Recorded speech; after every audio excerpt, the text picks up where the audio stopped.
What more can you tell us? Well, as you said, we know that there's at least 10 people have been killed. We're told around 15 have been injured. TV coverage has been showing a large number of ambulances rushing to local hospitals. We haven't had an official figure for the casualties yet. That's still yet to come. But the area where the bomb explosion occurred it was right outside the famous Blue Mosque on one side of Sultanahmet Square. It's the main area that tourists visit in Istanbul. There's been some speculation that possibly the tourists who were injured or who were victims of the explosion may have been from Japan or East Asia. Certainly, visitors from East Asia tend to make up the bulk of tourist visitors to Istanbul at this time of year. But the square itself is popular with pretty well everybody who comes here. TRT World is reporting, David, that it's believed to be a suicide bombing. Of course, nobody has come forward and claimed responsibility as yet, but who are the likely culprits? Well, yeah, there's been a couple of eyewitnesses interviewed who said that they thought it was a suicide bombing. Who could be possibly responsible? I think it's rather difficult to say. Certainly, the Islamic State group, who've been responsible for 3 suicide bombings over the past 8 months, are a prime candidate. But also in the past, some Kurdish groups, some left-wing groups, they've also employed these horror tactics and attacked tourists.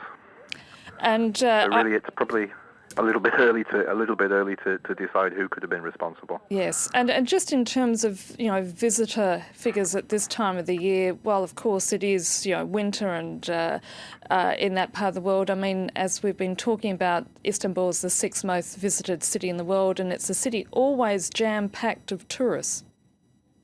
Yeah, it's as you say, it's the 6th most popular city destination in the world.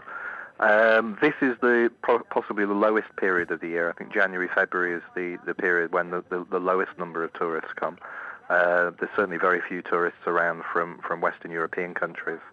But as I mentioned, it's still a period when a lot of visitors appear from East Asia, and they obviously have different holiday seasons.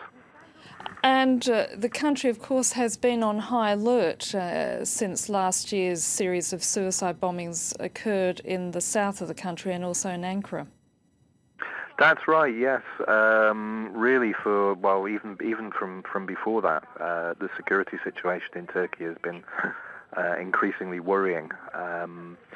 Since the Syrian civil war started, there's been, as we know from reports in the Western media for the last few years, there's been a steady flow of Islamist volunteers coming through Turkey and going into Syria and Iraq.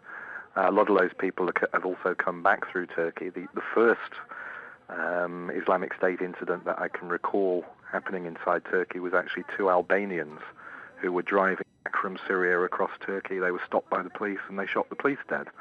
Now, they were carrying weapons. They'd been able to come across the Syrian border carrying their weapons, and it wasn't until they shot somebody dead that they were captured.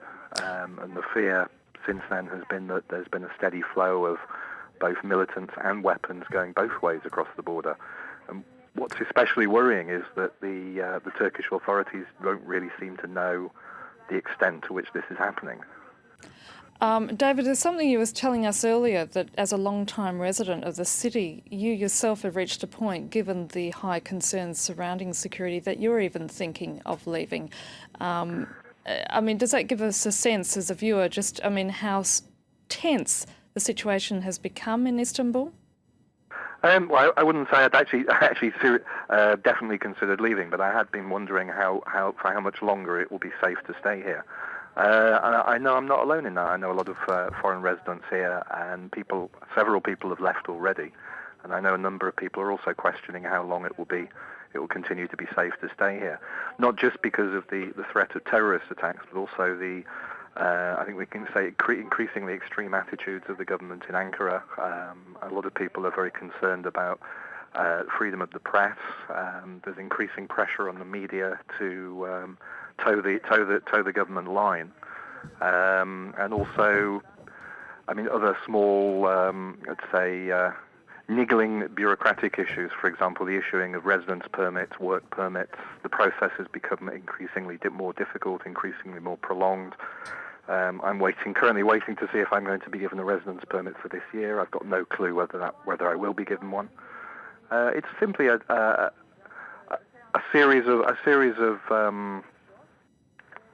I'd say almost an attitude from the government in Ankara that we're getting the feeling that they don't really want us here anymore.